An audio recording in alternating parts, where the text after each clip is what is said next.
film is not a microplastic.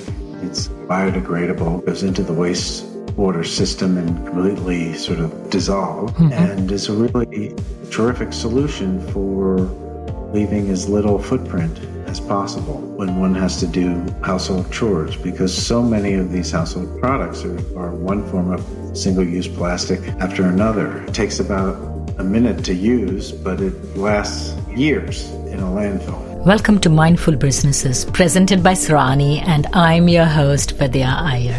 In our podcast, we bring to you brands which are mindful in their practices and processes. A mindful business adopts and employs sustainable social, economic, and environmental practices. Today, we have with us Jonathan Proper, CEO of Drops, powerful zero-waste cleaning solution. Welcome, Jonathan. Thank you so much.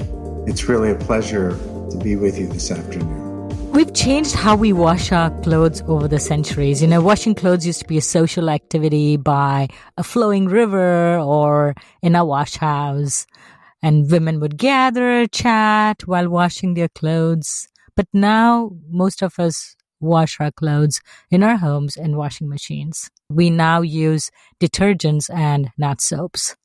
What is the difference between a soap and a detergent? A soap is not usually referred to as, not seen as a liquid product, and doesn't have surfactants in it, I guess is what the major difference between two types of cleaning solutions. So let's talk a little bit about your background. What inspired you to start the company? I'm not a chemist by background, as you could tell from my last answer. My background was cotton spinning, actually, and making yarn that went into hand knit and machine knit sweaters and woven fabrics. And so it was always about how do you care for those fabrics well. And my mother was particularly interested in hand knit cotton sweaters that became a fashion item in the 70s with the introduction of hand knit sweaters from Perry Ellis. And back in those days, you cared for a sweater by hand washing it, laying flat to dry. But that's because the sweaters were mostly wool and acrylic, and when you washed them that way, they dried quickly. But cotton that absorbed so much moisture was not particularly good at hand washing and laying flat to dry. It never dried, and then it mildewed, and it never regained its shape. So knowing that people like to wear knitted cotton sweaters, my mother thought, well, maybe we should develop a product that you can machine wash and dry cotton sweaters with. And so that was the creation of the company, and it was always about how do we take care of cotton and cotton fibers and cotton fabrics. So your mom started the company? My mother is the one who sort of developed the detergent. Originally, yes. Oh, I did not know that. Yeah. And, fast forward, we had sold the cotton spinning business and we had sold the detergent business. And the company was founded in 1992, but the detergent was actually probably developed in the late 80s. And it was part of the company that was called Conshohocken Cotton Company. Then we decided to split it off into a separate company. And we had two people came along to buy the detergent company. And in 1998, both companies had been sold. And in 2005, I decided that maybe I'd buy Cotton Wash back because Cotton Wash was sort of a unique product. It was already very concentrated, didn't have much water in it, and it was low sudsing, and the market was moving towards high efficiency washers, and a low sudsing detergent was what people were looking for. And it already had a plant-based formulation. And I thought we should just put this on the internet because it wasn't even on the internet. It was an 800 call-up number. And maybe there's an opportunity. And so having bought it back, I then started to think about how you compete against the biggest and the best, because when you walk down a detergent aisle, at least 10 years ago, it was like walking into a computer store. Everything is a PC. And the only thing that sort of sticks out on the shelf is an apple. It's just liquid in a bottle. They all look the same. I remember someone had mentioned to me they loved our detergent, but they hated measuring and pouring. So that sort of I tucked that in the back of my mind. And when I was buying back the company, there was one investor who was telling me about an insight about in the janitorial trade that they were putting liquid in dissolvable pouches. And I thought, that sounds interesting. Why aren't we doing that for consumers? We're doing that in dish detergent, a growing field. Why aren't we doing it in laundry? So in 2005, automatic dishwashing soaps already came in pods? Yeah, correct. Cascade and Finish were doing, powder, but pods. And that was a growing category. And it occurred to me it was only a matter of time that laundry would be doing something like this. Because no one ever complained about carrying a box of dish detergent around. But everybody sort of complained about lugging a jug around and measuring and pouring. One of the aha moments to me was liquid laundry detergent is really the most expensive bottle of water you can buy, right? It's shipped through the country, only to be put in a machine that has water in it. So the only thing you need to bring to a machine is what cleans the clothes, and that's what Drops is. Big Laundry at the time said, oh, nobody wants pre-measured laundry pods. Everyone likes to just pour and control their laundry. But the reality is Big Laundry wants to control you. So did you approach the Big Laundry folks with your idea? No. They knew exactly what we were doing every minute of the day. They ordered product from us. And very transparent about it. And so that became an opportunity to put our product on the shelf. And of course, retailers wanted to buy it. And because Big Laundry told them that they should buy it, but then Bernie Sanders and Donald Trump agree on one thing, and that is the system is rigged. So if you go to the buyer of, big retailer and say, I've got this product that 1 truckload equals 3 truckloads of the other product, which would you rather distribute? Well, I'd naturally rather distribute your product. They say, well, I'm going to give you 30 points with my product, and they're only giving you 12. Which would you rather sell? Well, of course, I'd rather sell your product. Well, then can you put me on the middle of the shelf so that someone can actually find us? And especially someone who's driving a cart down an aisle who really has a hard time carrying those detergent bottles? Sorry, we can't do that. And why was that? Big Laundry will take their product out. So you either get stuck on the top of the shelf or the bottom of the shelf. It's no coincidence that things on the middle of the shelf sell more. Having had that experience, but finally what happened is that we had a recession in 2008. And what happens is everyone started trading down. And everyone looked at all those bottles and didn't really see a difference. If you were buying the premium brand, you moved to the medium brand. And if you were buying the medium brand, you probably moved to the private label. True. Big Laundry realized that if they didn't bring innovation to the category, they were going to lose market share.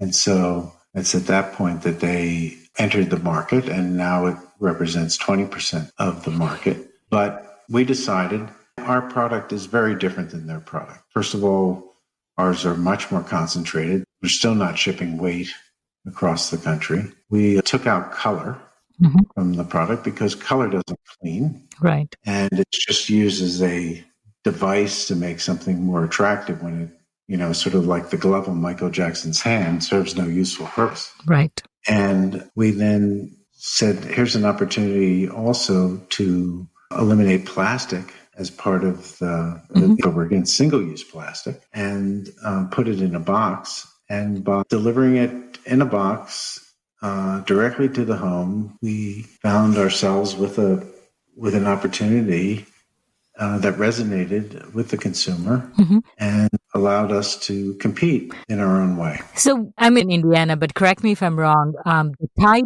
pods made by P&G are made by a Japanese company down here in Indiana. And they have a very special technology that it dissolves exactly at this particular temperature at this point in time. Is that correct? Or yeah, the company is called Monosol. And Monosol makes the film that the Tide pods are in, and all the pods are in. There are a couple manufacturers of water-soluble film. Monosol is one of them. Acello is another. We feel that the chambers are unnecessary. We're about getting rid of the stupids. The stupids are making something bigger than it needs to be so that it looks good on the shelf. We make it the right size so it cleans your clothes. We eliminate color, as we said, because color doesn't clean.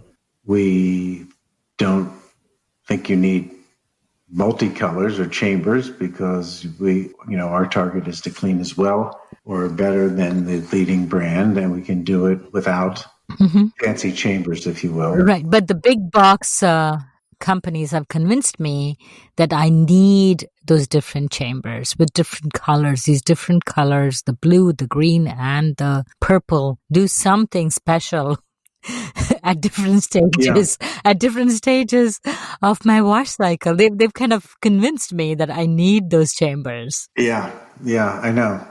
They're good at it. They're the best marketers in the world.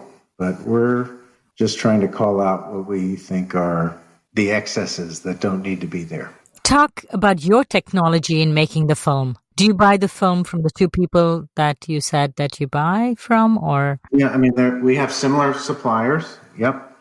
Monosol was originally an American firm, actually, that was purchased by a Japanese firm a couple of years ago. Terrific companies, very supportive. The film is not a microplastic. It's biodegradable, goes into the wastewater system and completely sort of dissolves, and is a really terrific solution for leaving as little footprint as possible when one has to do household chores, because so many of these household products are one form of single-use plastic after another. It takes about a minute to use, but it lasts years in a landfill. So this is what we feel is a really easy solution for the consumer. And the consumer has what I call a sustainability anxiety disorder, SAD. We all want to do the right things, but we're confronted by a bottle and a cap that have different recycling requirements. Right. They have different numbers of plastic on them. And so what do I do? Where do I put it?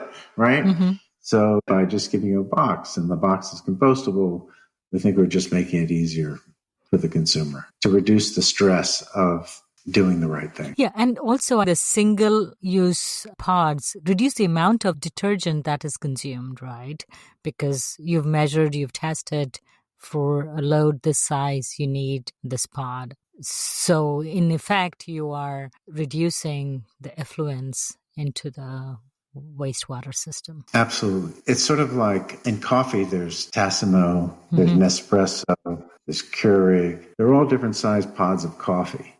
But the measure is it a good cup of coffee? It doesn't matter what the size is. The same with laundry. Are my clothes clean? That's the measure. So our pods are 9 grams. The others are over 20 grams. It's, again, the measure is, are my clothes clean? And so what we do, we put more enzymes in our products to boost the cleaning, thereby reducing the amount of weight that's being shipped all over the country. Would you mind clarifying some terminologies we come across in a brand like yours? Biodegradable versus compostable, natural versus eco-friendly. So let's start with the biodegradable versus compostable, because you said your packaging is compostable.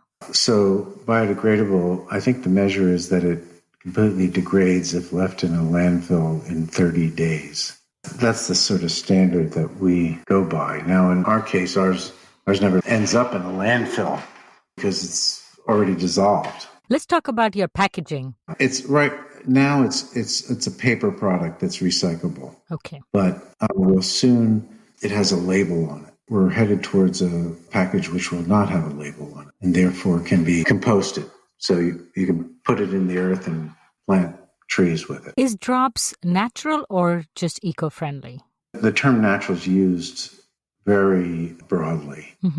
Our ingredients are plant-based. From that standpoint, it's from a product that keeps regenerating, if you will, because plants keep growing and they then are the source of the formula for our products. But so in other words, they're not made from petroleum. Most natural products would be eco-friendly, but not necessarily all eco-friendly products be natural. Correct. That's exactly right. And there's some situations in which having a synthetic component is actually better than using the natural component. Mm-hmm. Because if it means you could have a fragrance, if you will, that if you're actually deriving it from that plant, destroying a lot of plants to get that fragrance. Whereas if it was produced synthetically, it has the same impact without destroying a whole forest. Mm-hmm. So we're trying to make the right choices, but you're never perfect. You just keep trying to do better. And that's in sort of improving the profile of your ingredients, improving of your packages. I mean, one of the things which we do is now, when you get something e-commerce, usually you get a box, and inside the box is a package, and inside that package is the product. Mm-hmm. In our case, the box is the package. You don't have the outer package, which is just unnecessary. Correct, thereby reducing one more layer, if you will. It's an evolution, not a revolution. Mm-hmm. Just trying always to do better, and also at the same time, you have to perform, meaning you have to clean. You could have the greatest environmental profile in the world, but if it doesn't work, that doesn't solve the consumer's problem. Right. The common misconception is that I must use harsh chemicals to sanitize, to disinfect, especially, when we are going through the COVID-19. How do I know that my clothes are clean? The temperature has a lot to do with assuring that there's no bacteria left on clothes. Unless you have some sort of additive in the detergent, or you have a bleaching agent, hot water is a second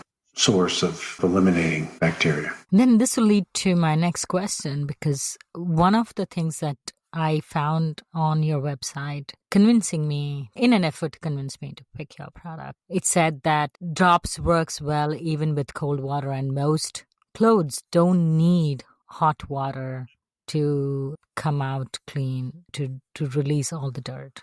Is that true? Yes. And then the other side of it is, ironically, most clothes aren't dirty, They're just soiled. Mm-hmm. And so just a nice wash helps, remove that soil that's in clothing. I think a lot of these products are over-engineered. Therefore, a night in which wine, spaghetti sauce, mustard, everything you can imagine has fallen upon your shirt or pants. And if we have a night like that, maybe it's once in a year or once in a decade. Most of the time it's soiled and just needs to be just a quick wash. I do laundry every day, but mostly cold water and just quick washes. Because if I'm working out or something like that, as soon as I finish working out, I'll wash them so the bacteria can't settle in the clothes, and just do, short cycles. So to summarize how Drops, the physical product, is sustainable, you use mostly natural ingredients. You've made the pod smaller to reduce overall weight and therefore the shipping costs. And you have... we take out color. You take out color. The things that you don't need. Extra chambers, which then cause also dissolving issues in colder temperatures. On a supply chain, we pretty much manufacture within a circle in the Chicago area. We're actually not far from you in Indiana. We blend our ingredients in one facility, and we move in totes to the facility where we make the pods, and then we bring the pods into our distribution facility, and the totes then get cleaned out and then sent back to the plant where we blend formulas. It's very much a circular motion there, and all within a 10-mile radius, so as not to have excess trucking, thereby leaving less of a footprint on the supply side as well as on the demand side. Mm-hmm. So it is made in America. Most detergents are, right? Yes, made in America, except as you pointed out, the film that makes the pods is some of which is made in America and some of which is imported to America. Now that we are washing our dirty laundry, what role does fabric softener play in the whole washing process? Is it another marketing? I think so. Fabric softener, the way I describe it, is the difference between steak sauce and meat tenderizer, right? Mm-hmm. Fabric softener is a steak sauce. Mm-hmm. It's covering up the fabric. And actually, over time, it creates a barrier, if you will, and suffocates the cotton fibers. So that's why if you've used fabric softener or those sheets for an extended period of time and you put water on them or you try to dry yourself, it's hard to dry because it's actually repelling the water. They actually sort of feel stiffer over time. And that's because their fibers aren't being allowed to breathe because of that coating. We use a natural mineral product called bentonite to actually soften the clothes. And therefore, it's like it works as a meat tenderizer, if you will. Mm-hmm. And so towels or sheets don't lose their absorbency as a result of this product. But there are two real issues in terms of, when I think about fabric softeners. One relates to a static cling, Mm-hmm. and the other relates to scent. And one other option, which we've gone to, are the dryer balls. And I don't know if you've ever used dryer balls. Yes, I actually use dryer balls. I just don't like the feel of the clothes when I've used a fabric softener. Right. And today you explained to me why. Yeah. It didn't breathe. And I, for a while, found different kinds of options to put in the dryer. And they have these other rubber balls which take away the static. But I've finally landed on the wool balls, which I really, really like a lot. Yeah. And we did it a little different. I think ours are bigger, Mm-hmm. so that you need less of them, and they don't tend to get tangled in the clothes as much. They add essential oils to those and include those in the drying process. So you actually get the perfume that you miss with the dryer sheets. Exactly. Yeah. So if you have particular essential oil or fragrances you like, you can just do a dropper onto the. I will do that. Balls, that. I've never. Yeah, and what's nice is you might have one set of fragrance for your sheets and towels that's different for your clothes. Mm-hmm. Mm-hmm. You can switch it out too. Yeah. So coming back to water temperature, what is the ideal temperature to wash your clothes in? One, we said if they're really soiled, we want it at hot temperatures to take out all of the dirts. But most of our clothes are just soiled. It's just perspiration and some spots. Like, it's not very, very filthy. I think, for the most part, you can wash clothes in cold water or, room temperature. And especially when you're just dealing with stains. If you're looking at potentially odors, bacterial odors, the hotter temperatures make more sense if you're not putting some sort of bleaching agent in the wash with it. So it's really two issues. You're dealing with stains and odors. And with stains, a good product with enzymes can clean most of those stains. And the other thing is which I'm sure if you get a stain, hit it right away. Mm-hmm. With putting a sort of a stain remover on it or a spotter on it before you put it in the washer. If you want, you can take a pod and you pour some warm water, put the pot on the stain and pour some warm water on it and just let it sit for 15 minutes and then throw it into the washing machine. Mm-hmm. Because the detergent is as good a spotter as anything. Or you can do things like take a pod and put it in a container that you had and add water to it. And when you have a stain, just squirt it with the detergent pot that's had water added to it. Right. You've used a bottle that you would have thrown away for another purpose. I did see somewhere on your website that your pods, if they're used in cold water and you run the washing machine in the delicate cycle, you could actually wash many of the things which say dry clean only in the washing machine, which is a major pet peeve for me. I think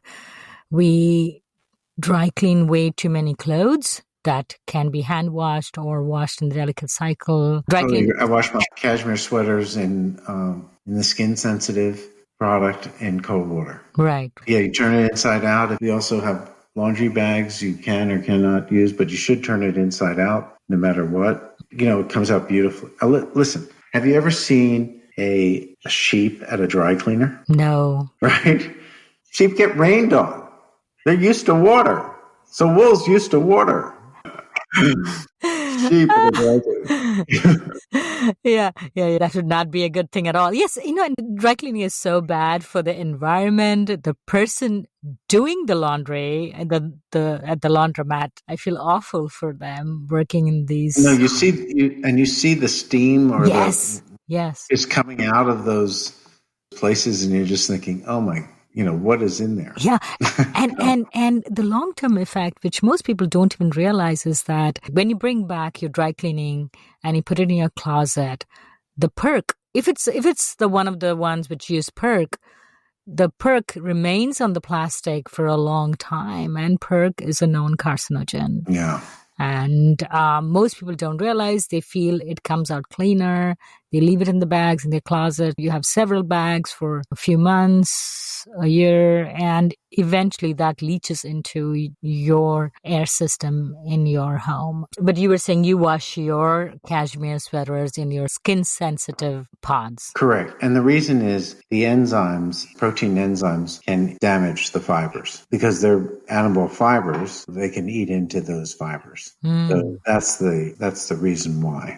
They need to use your skin-sensitive one? Yeah, in Europe, they have what's called bio and non-bio detergents. And the non-bio means no enzymes. And because they do a lot of hand washing, and it's also for your own hands. If you decide not to put it in the washing machine, you decide to actually do it in the sink, then you're exposing your hands to the enzymes too, which is not the best thing in the world either. We recommend cold water washing with a non-enzyme product, and that's our skin sensitive. Do your products guarantee that the color won't fade? And if the colors are fast, they won't fade.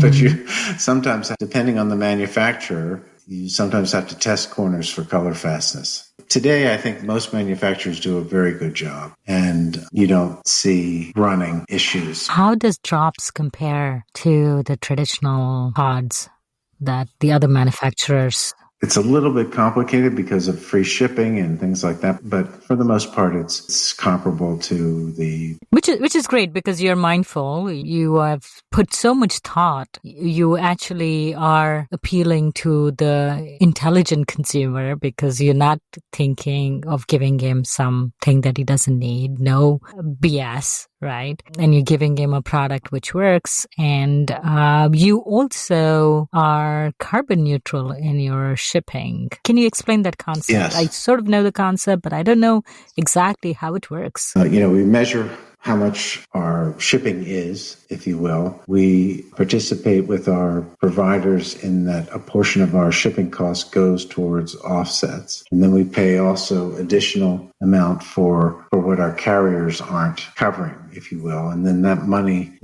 goes towards eliminating the gases in landfills. So how has COVID-19 changed how you manufacture? So I'm assuming that you have continued production, right? So what are the balances that are in place? Well, we're considered an essential business because people need to do laundry and people need to do their dishes and more people at home, and they need to be able to get those products, and we're able to deliver those products, directly to the home without people having to go out. So that makes it very convenient and in these times important for the consumer. But from the standpoint of being able to do that, we actually made the decision. We moved to a larger facility because with any manufacturing, it's always safety first, quality second, production third. And so in order to make sure our team, our workers are safe, we had to separate them. We used to have teams of 4 in terms of our production and distribution, and we had to break those up and have people work at a greater distance. We take temperatures every day before people come in. We are very cognizant of the area of where they go to the same place every day. We take extra precaution in terms of cleaning the warehouse and cleaning the bathroom facilities in more than once a day. It's definitely impacted our business, but at the same time, we've been able to respond to it because of having the larger facility. So has your business increased a lot? Has the demand grown a lot? Because yes, our first quarter was Well, first of all, it marked our 13th straight quarter of growth, but it was 35% growth over the fourth quarter. And March in particular jumped 40%. And then at the same time, also the Amazon business increased dramatically. People were panicking, and people went to the brands that, for all intents and purposes, the brands they trusted or they were used to. And so it was not necessarily a time where you got a lot of new customers, but your existing customers all came in strong. But having said that, as people are now home and people are working from home, and our whole society, needless to say, is changing. And we were a virtual company before COVID. One of the stupids I feel is commuting, right? Unless you absolutely have to. And so we have a group in Austin, we have a group in New York, in addition to the group in Chicago. And for the most part, people work out of their homes. And so I was pleased to see Twitter was following our lead in terms of people never having to go back to an office, because we never had really an office. We would gather in New York maybe once a week. That'd be the max. Otherwise, I think people love working at home and are more productive that way. And someone rings the doorbell or delivers something, and they're to get it and not worry about it. And on the demand side, there was no change. On the supply side, meaning operations, we had to operate very differently than we had in the past. Of course, everyone wearing masks as well and gloves as well, in addition to the distancing and temperature taking. So how does one buy drops? You're available on drops.com and Amazon. And Amazon. And you can either buy, spot, meaning just once, or you can subscribe and save an additional 30%. But we have no gotchas. Right. Meaning anytime you want to cancel, anytime you want to hold up, or you ship it to another place. Easy to sign up. Is it easy to postpone or to cancel? Hopefully, you never cancel, but people move, people's needs change, people go away. So there are all sorts of reasons why, and we just want to make it as easy as possible for people. But the advantage is we don't ship overnight, so we're not using air freight. And if you subscribe, then you'll get it when you want it.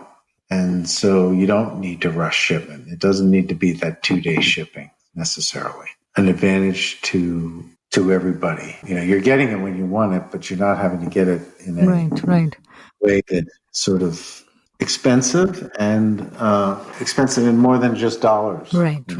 So does Amazon ship drops via Prime or no? Yes. So we're shipping several warehouses, by truck to Amazon. Okay. And then out of those warehouses, they're shipping Prime. Right. You can have several arrangements with Amazon, and you can be a vendor. Mm-hmm. You can be a vendor who is fulfilled by Amazon, or you can just have what's called a seller account, where Amazon just serves as a recipient of the order, and you ship directly to the customer, and they take a fee. Amazon has had, in the recent times, a lot of flack for copying what their best-selling products are. So I'm always surprised some of the mindful brands which sell on Amazon. If I find a brand which I think is mindful and I see it on Amazon, I'm not sure if it is authentic. How do you assure the customer that it is what it is? Do you have a storefront in Amazon? Yes, we do. So that way you guarantee it's not sold by a third party. And the other thing is we only sell out off our website or to Amazon. It's not like we're selling into some store and then the store does a sale and then someone buys it on sale and then puts it up as a third party. So where's your mom, Jonathan? My mom, she died in 2011, but she's a great lady. Never, only had one bad day. And because I lost my father when I was 2. And so my mother raised me as a single mom and did a terrific job, notwithstanding the material she was working with. She had a hard job. On that note, I'd like to say, Jonathan, thank you so much for coming on Mindful Businesses. Thank you so much for inviting me, and I really appreciated your thoughtful questions and learning about your laundry and dish experiences and the research you did on our company and the research you do on all the companies that you present. It's you do a wonderful job. Thank you so much, Jonathan. If you're a creator of a mindful brand or would like to recommend a mindful brand to be featured on our show, send us a message on our Facebook or Instagram page. We recorded this podcast in Lafayette, Indiana. Tatum Gale composed the music for this podcast. This is Vidya Iyer for Mindful Businesses.